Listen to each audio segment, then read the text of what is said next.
বনি ইসরাইলের এক লোক ছিল যার বিবি খুব সুন্দরী এবং রূপবতী ছিল। সে তার বিবির প্রতি খুব আসক্ত ছিল। যখন তার বিবি মারা গেল তখন সে খুব ব্যথিত হলো এবং দীর্ঘদিন যাবৎ সে সর্বদা কবরের কাছে বসে কাঁদতে থাকতো। ঘটনাক্রমে একদিন হজরত ঈসা আলাহিসাল্লাম এই পথ দিয়ে যাচ্ছিলেন। বনি ইসরায়েলি লোকটির পেরেশানি দেখে তিনি তাকে এর কারণ জিজ্ঞাসা করলেন। ইসরায়েলি নিজের সকল ঘটনা খুলে বললেন। হজরত মুসা আলাহিসাল্লাম জানতে চাইলেন, তুমি কি চাও? আমি কি তোমার বিবিকে জীবিত করে দেই? লোকটি বলল, জি হ্যাঁ, আমি এটাই চাই। হজরত ঈসা আলাহিসাল্লাম কবর লাশকে লক্ষ্য করে আওয়াজ দিলেন।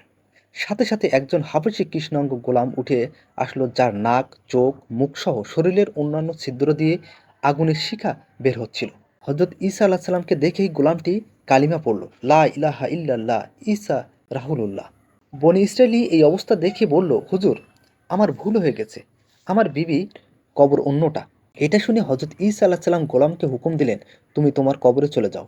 সাথে সাথে সেই লাশ হয়ে পড়ল এবং তার কবর মাটি দিয়ে ভরাট করে দেওয়া হলো। হজরত ঈসা আলাহিসাল্লাম অন্য কবরের দিকে দৃষ্টিপাত করলেন এবং হুকুম করলেন, হে কবরের অধিবাসী, আল্লাহর হুকুমে জীবিত হয়ে যাও। সাথে সাথে কবর ফেটে ভিতর থেকে এক সুন্দরী মহিলা মাথা থেকে ধুলা ঝাড়তে ঝাড়তে উঠে আসলো। মহিলাটিকে দেখেই ইসরায়েলি লোকটি বলল, হে রুহুল্লাহ, এটাই আমার বিবি। অতঃপর ঈসা আলাহিসাল্লামের অনুক্রমে লোকটি তার বিবিকে নিয়ে বাড়ির পথ ধরল।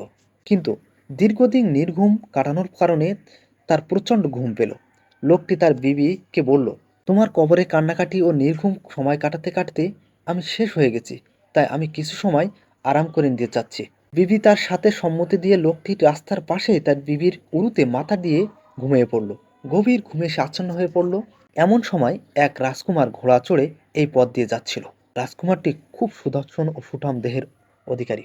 তাকে দেখে সেই ইসরায়েলি বিবি নিজেই আসক্ত হয়ে গেল এবং রাজকুমারের প্রেমে পাগল হয়ে গেল। নিজেকে নিয়ন্ত্রণ করতে পারল না। সেই ইসরায়েলি মাতাকে নিজের উরু থেকে নামিয়ে রেখে রাজকুমারের সামনে গিয়ে হাজির হলো। রাজকুমারও যখন তাকে দেখলো, সেও তাকে পছন্দ করে ফেললো এবং মহিলাটির সম্মতি পেয়ে তাকে ঘোড়ার পিঠটি উঠিয়ে নিয়ে তার রাজমহলে নিয়ে চলে গেল। এদিকে বনি ইসরায়েল লোকটি ঘুম ভাঙার পর বিবিকে পাশে দেখতে না পেয়ে চিন্তিত হয়ে পড়ল। অবশেষে বিবির পায়ের চিহ্ন অনুসরণ করে রাজমহলে পৌঁছে গেল। সে সেখানে তার বিবিকে রাজকুমারের সাথে দেখতে পেল। বনি ইসরায়েলি লোকটি রাজকুমারকে বলল, এটা আমার বিবি, দয়া করে আপনি তাকে ছেড়ে দিন। রাজকুমার কিছু বলার আগেই মহিলাটি বলে উঠল, আমি তোমার বিবি নই, আমি রাজকুমারের বাদী। এ কথা শুনে রাজকুমার বলল, তোমার কত বড় স্পর্ধা, তুমি আমার বাদীকে আমার কাছ থেকে ছিনিয়ে নিয়ে যেতে এসেছো? বনি ইসরায়েলি খুব অনুনয় বিনয় করে বলল, খোদার কসম, এটা আমার বিবি। তার মৃত্যুর পর হজরত ঈসা আলাহিসাল্লাম আমার কাছে তার জীবিত করে দিয়েছেন। এমন সময় হজরত ঈসা আলাহিসাল্লাম সেখানে আগমন করলেন। তাকে দেখিয়ে বনি ইসরায়েল লোকটি বলল, হে রুহুল্লাহ, এই মহিলাটি কি আমার বিবি নয়, যাকে আপনি আমার জন্য জীবিত করে দিয়েছিলেন? হজরত ঈসা আলাহিসাল্লাম বললেন, হ্যাঁ। এই কথা শুনে মহিলাটি বলল, হে রুহুল্লাহ, লোকটি মিথ্যাবাদী, আমি এই রাজকুমারের বাদী। হজরত ঈসা আলাহিসাল্লাম বললেন, তুমি কি সেই মহিলা নও যাকে আমি আল্লাহর হুকুমে জীবিত করেছিলাম?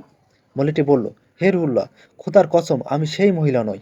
অতঃপর হজরত ঈসা আলাহিসাল্লাম বললেন, যে জীবন আমি আল্লাহর হুকুমে তোমাকে দিয়েছিলাম সেই জীবন তুমি ফিরিয়ে দাও। এ কথা শুনেই সাথে সাথে মহিলাটি লাশ হয়ে পড়ল।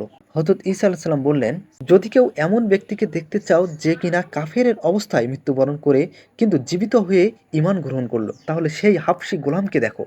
আর যে মানুষ এমন মানুষকে দেখতে চায় যে ঈমানের অবস্থায় মৃত্যুবরণ করে, আল্লাহ পাক আবার তাকে জীবিত করে, অথবা সে কুফরি অবস্থায় মৃত্যুবরণ করে, তাহলে সেই মহিলাকে দেখো। এই ঘটনা থেকে ইসরায়েলি লোকটি কসম খেয়ে বলল, আমি আর কখনো বিয়ে করব না। কথাটি বলে সে আল্লাহর রাস্তায় বের হয়ে গেল এবং আল্লাহর ইবাদত করতে করতে মৃত্যুবরণ করলো। আল্লাহ তাকে রহম করুক।